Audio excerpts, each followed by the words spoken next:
Pak. Tapi kita coba lihat dulu ini kegiatan dari Capres nomor urut 1 Anies Baswedan yang akan memberikan hak suaranya di TPS di wilayah Jakarta Selatan ya Ratih ya?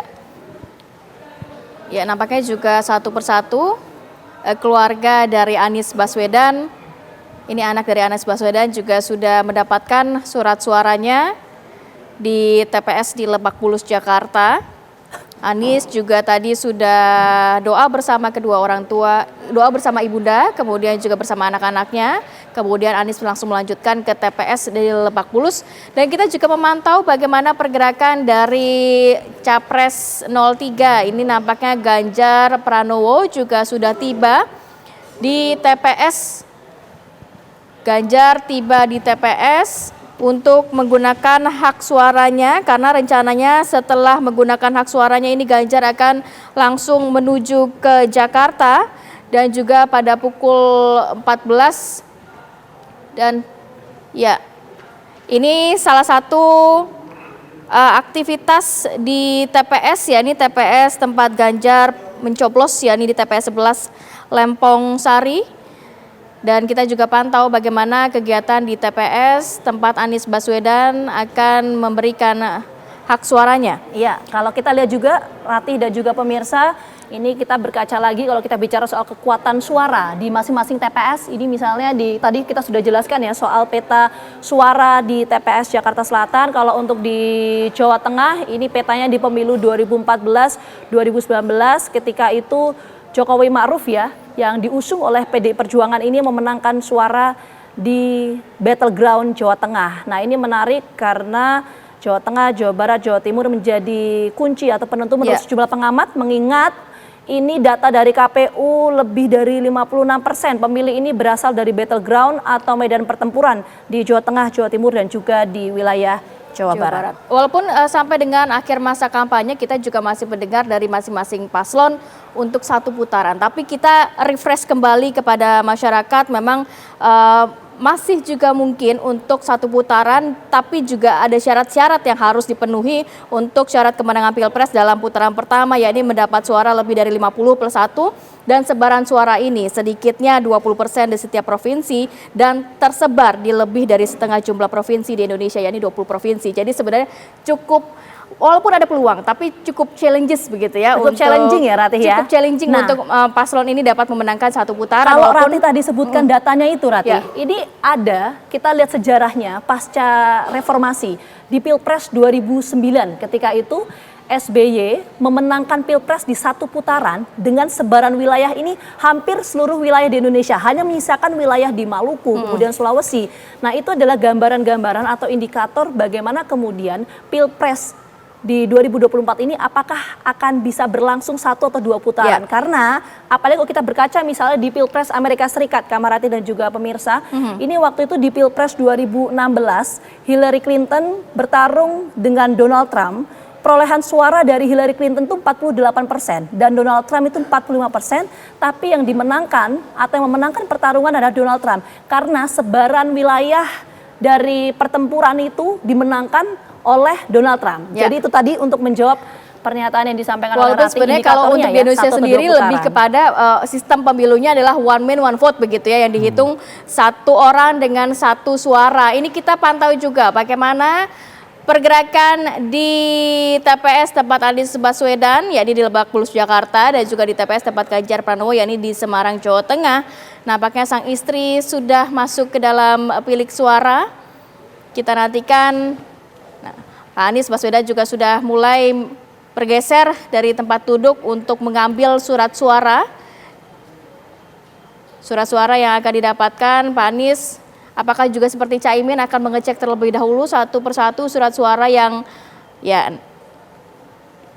Anies Baswedan juga mengecek satu persatu surat suara yang ia miliki, apakah juga cukup clear untuk nantinya akan dicoblos. Oke, saya mau ke Mas Fadli lagi. Mas Fadli, kalau kita memantau juga pergerakan dari masing-masing capres, ini ada Anies Baswedan dan juga Ganjar Pranowo. Untuk tahun ini saja tadi juga Anies Baswedan sempat mengatakan bahwa di salah satu TPS ini saking banyaknya begitu ya, antusias masyarakat juga cukup banyak begitu. Dalam arti menggambarkan di tahun ini dengan 3 paslon yang hadir, bukan 2 seperti tahun 2019, dan mungkin beberapa pemilihnya juga militannya luar biasa begitu ya. Harapannya juga partisipasi juga cukup tinggi di tahun ini ya Mas ya. Tapi kalau melihat tadi perhitungan suara masih ada potensi-potensi seperti ketidaknetralan pemilu, kemudian juga pelanggaran pemilu yang terjadi. Juga kita juga masih mengetahui beberapa modus operandi yang bisa terjadi seperti serangan fajar dan lain sebagainya. Apakah di tahun ini antisipasinya sudah cukup luar biasa untuk meminimalisir hal tersebut, Mas? Ya, di 2024 kita punya masalah menurut saya dalam proses pengawasan dan penegakan hukum oleh Bawaslu.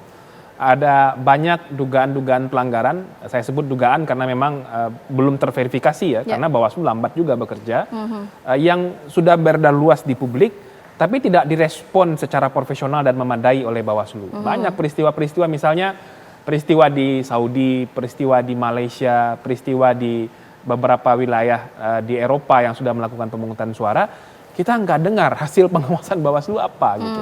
Padahal protes publik terhadap manajemen penyelenggaraan pemilu itu sudah luar biasa.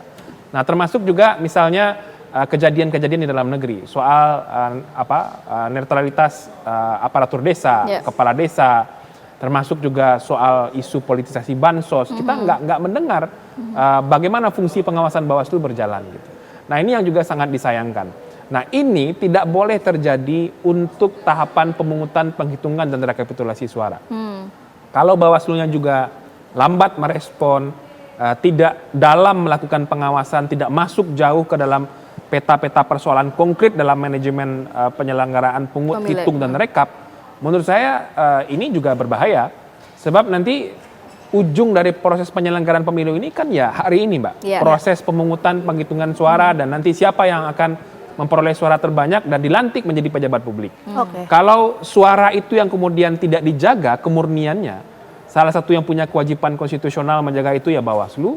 Menurut saya kita akan punya masalah dalam penyelenggaraan pemilu. Oke, jadi perlu ada perhatian juga dari pihak penyelenggara pemilu, Bawaslu maupun KPU. Tapi sebelum kita ke Mas Fadli lagi, kita coba lihat ini kegiatan dari masing-masing capres ya. Ada capres nomor urut 01 Anies Baswedan memberikan hak suaranya, dan capres nomor urut 3 Ganjar Pranowo memberikan hak suaranya juga. Ini di lokasi yang berbeda, Anies di Lebak Bulus, Jakarta Selatan, kemudian Ganjar Pranowo di Semarang, Jawa Tengah.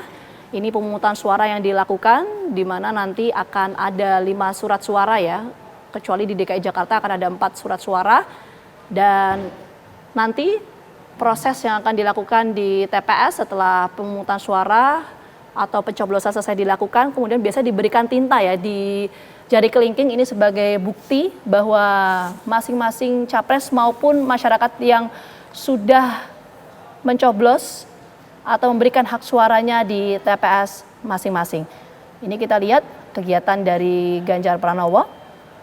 Sambil kita melihat mungkin kegiatan dari masing-masing capres, Mas Fadli, kalau tadi Mas Fadli kan menyampaikan bahwa dalam perhitungan suara nanti yang harus dikawal, ini tentunya adalah soal potensi manipulasi suara. Nah, biasanya praktik manipulasi suara seperti apa sih Mas yang biasanya terjadi di pemilu, baik itu di pemilu kali ini? Ya, salah satunya adalah bisa saja dilakukan dengan tidak sengaja ya. Misalnya harusnya suara itu diberikan kepada calon X tapi nanti tercatatnya ke calon Y.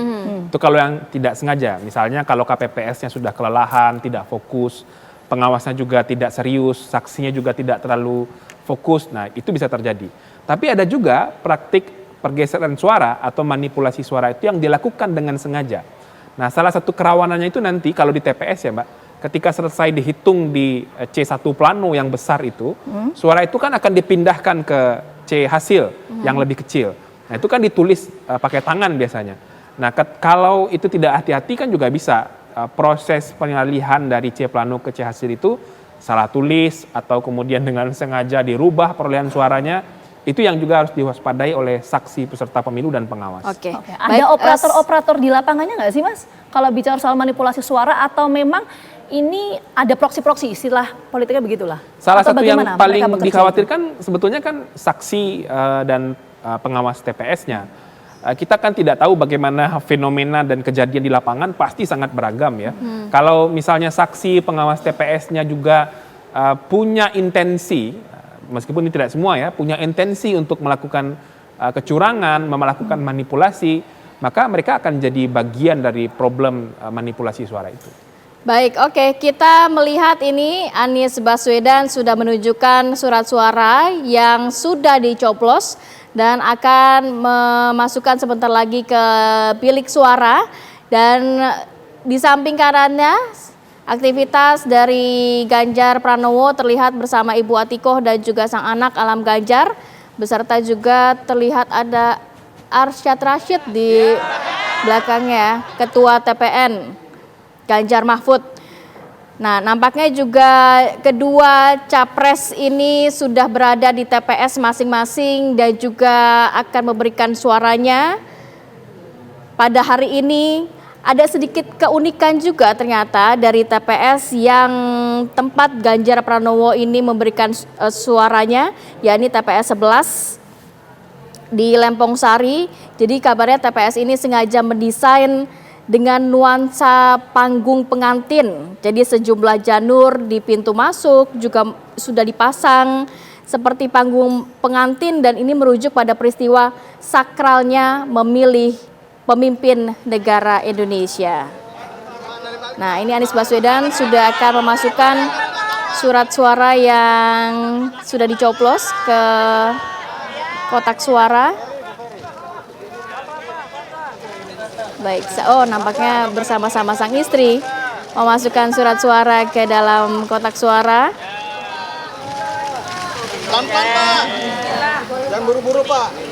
Dan termasuk yang tidak boleh dilakukan oleh para pemilih ya Rati, ketika ada di dalam TPS sudah boleh memfoto hasil dari pilihannya masing-masing, karena biar kalau saja bicara itu bersifat soal rahasia, privasi. betul.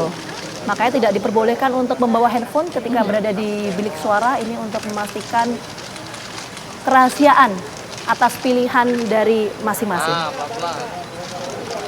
Ya, ini surat suara yang terakhir yang akan dimasukkan oleh Anies Baswedan ke kotak suara. Baik, sudah selesai, sudah langsung mencobloskan jari ke tinta. Ya. Setelah itu baru kalau kita biasanya ya Vita ya, kalau sudah ada tinta di jari kita nih, kita cari promo-promo.